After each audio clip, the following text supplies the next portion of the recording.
What's good, YouTube, and welcome to the house. It seems that Ghosts from the Past is showing up on people's doorsteps. They're ripping it open over in the EU. A friendly reminder, the packaging is completely different for EU Ghosts from the Past as US's, and when that came to Maximum Gold, that was completely different manufacturing. The cards even look different, so not only can ratios perhaps be different when it comes to that, but even the printing quality of, say, the Ghost Rares. So far, the EU Ghost Rares look really crisp. We've seen Dark Magician pulled, but as to pull ratios, the early whispers in the wind, Yugi Tuber Alenteo, a name I haven't said in some time, please come back, I love you, is quoting, "It looks like the ratio of Ghost Rares is awful, sometimes not even one per case." This is what we feared, that it might be one per every 2 cases, that they could be extremely hard to get.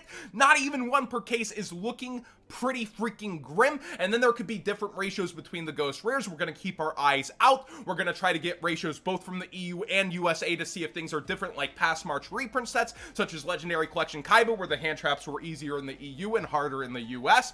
We're going to look at everything, but with the contents inside, the Ghost Rares are definitely what you're after, besides the pieced out Dragoonity structure deck. Yeah, I have the same displeasure on the singles inside Alenteo, but that's not here for Market Watch. What I should also mention is, when you see pre-sellers here, be waiting for Tier 0. Be waiting for Yu-Gi-Oh! Daily. I know they're sponsors, but historically, that competition brings the whole market downward, cheaper prices for the customer, and is very good all around. That's why I bring sponsors that are good for the players overall on my channel, and I don't bring you stuff like Rady Shady Shadow Legends. No shot. We keep it 100, $150. Those are all Trainwrecks references, and let's actually go and look at Megatons. The prices are up on pre-sales, and I think I want to do an entire video on if you should or should not be pre-ordering the Megatons, and the short answer is, if your bankroll allows it and you're after multiple chases in the 10s, buy the 10s. If you're only after a few things, buy the singles. But at this price, I remember the old 10 hookup prices, 180, 190. These are past the early bird specials, and we're at 170. And somebody was saying in the streams, we should wait for the set description. We should see if it's worth it. The prices are going to be up by then, and I'm scared of the Ghosts from the Past effect starting to look at other chase sets like the Megatons that usually there's a ton of, there's a lot going to be open, and then people looking to flip them, especially with the other past 10 sets. And if you're waiting on the description, just look at last year's final description. They gave us Dragoon, 3 world premiere cards in the sets, and that's it. That is all you got. I'm hoping for more spoilers, reveals, etc. But if you're waiting that late in the game, you're going to be paying way more on your sealed cases or product that you wish to rip open. The singles historically are very competitive, though, if you're only after a few things. But even if the ratios are worse, remember, 1.44 Dragoons per case, even if the ratios are worth, with how many freaking chase cards should end up in here? Even if they pull a few of them out, it should be really well done, and we're going to look at those ratios. But the 2019 10s are a different beast. Just to mention, there's the word promos. They had amazing promos inside, which is why it catapulted it up much faster. But Dragoon being chased after inside of the 2020 10s with pretty bad sets. Savage Strike already had multiple reprints beforehand. Signet Mining, Phantasme, draining value out of the 10s, and then Apollosa had a reprint upcoming. The only good reprint from Rising Rampage. Chaos Impact was really bad in terms of chases, yet they're towards the top of the 10s like Seifert and Masquerena, the only 2 chase cards besides Striker Dragon turning out very well over time due to Dragon Link.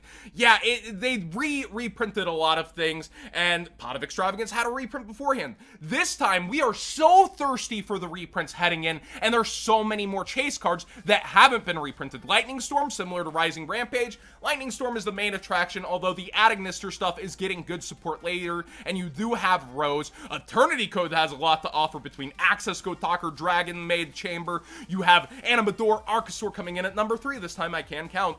Gearsu and Gravedigger's Trap Hole has been consistently what people are after, especially with the Trap Tricks deck doing well for itself. And the Mandolce support is no slouch. And Rise of the Duelist, the ultimate set, the one we all want. Forbidden Droplet. Okay, big brain theory. Chaos, Dragon Legionnaire got an ultimate rare and wasn't in the 10s. It got reprinted in the ground later. Yes, Droplet has an ultimate rare coming up in OTS. Could it get pulled from the 10s? Could, but whenever you start to really focus on the cards, this won't be in the 10s because, that won't be in the 10s because, well, we thought that with Apollosis and Gold Series, won't be in the 10. Extravagance was in Toon Chaos, won't be in the 10s. you don't really know where Konami's going to move, and even if they pull 2 chase cards out, all these cards mentioned, Triple Tactics Talent, the entire Dogmatica engine, Ice Dragon's Prison, Stolshism, a majority of them are not going to miss the 10s just by the history of the 10s. And then finally, we do have Zeus and Alpha rounding it up. Now there's going to be a ton of filler, and the and more within those 10s are going to equate to more lower end filler, even if it's reprints we want. Do think about what you want from the 10s before you're going in from these sets. If it's only a couple things, you're good, then buy the singles. But if you are looking at these early prices now, like 180 on the 10s, 170 on the 10s from Gamer's Choice, these are freaking excellent, and I highly advise you be thinking about pre-sales. I know I'm sponsored. I know code WhatsGood5 is 5% off for you and supports the channel. But with this and seeing the history of the other 10s double in MSRP so quickly thanks to chase pulls and other stuff like this, we're talking about the ultimate chase pulls, and while there may be reprints of some of those cards, you should either be thinking about the singles earlier on the 10s whenever competitive pre-sales are up, or you should be thinking about sealed cases right now, in my opinion. I'll do an in-depth dive on that later. Now, talking about what's moving on the market, so Mark Bird of Sovereignty. Remember when this was a 20-cent penny stonk? Still penny stonk-ish. We have the Wind Duelist pack coming up and a lot of other decks that do just go straight with this. $1.60 now. I still think it's a pretty good buy through the $2.50 mark. An amazing enabler for a lot of different types of decks and does fit the Wind theme. Speedroid Terratop Ultimates have been bought up to a pretty decent amount.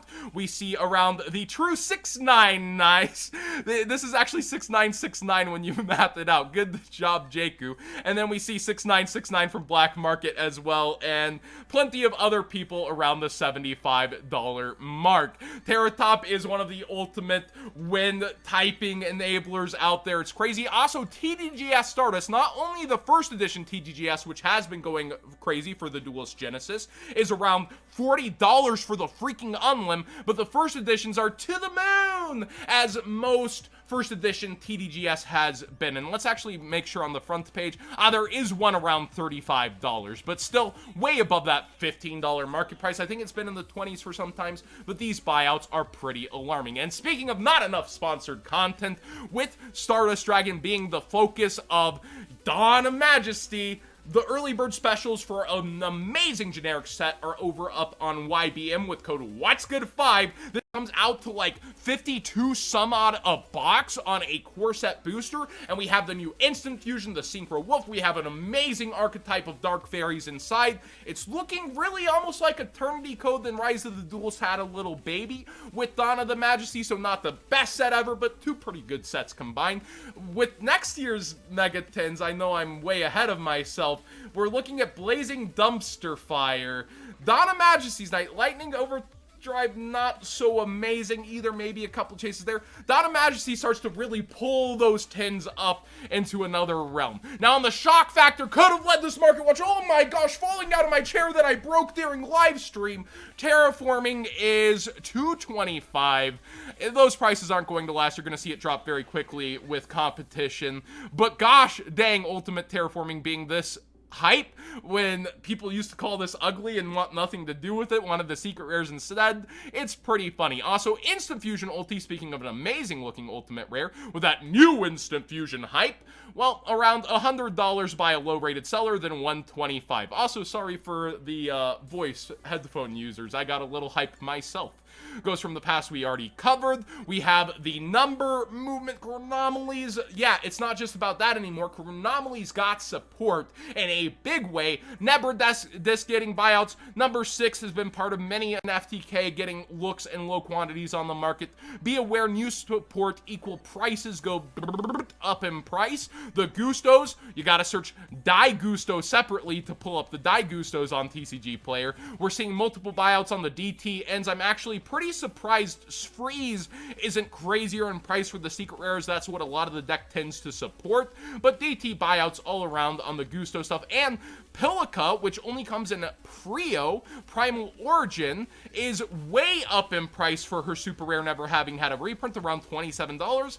I would suggest selling yours in this competitive market and trying to make an actual sale, but boy, is she up there in price.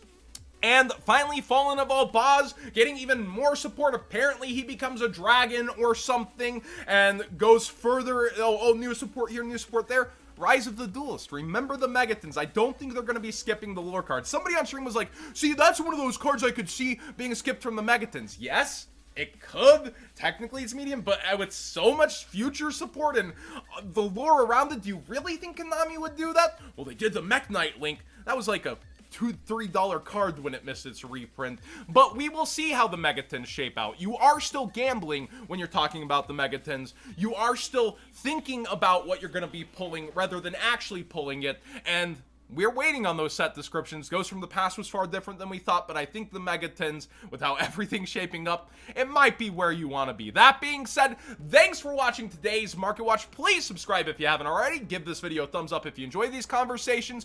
Do keep your eye out on Ghost from the Past. And remember, with all information spreading around, you want good numbers of ratios in order to see true pull rates. Don't just go with rumors, but it is not looking good early, at least for the EU pull rates on Ghost Rares. Yikes.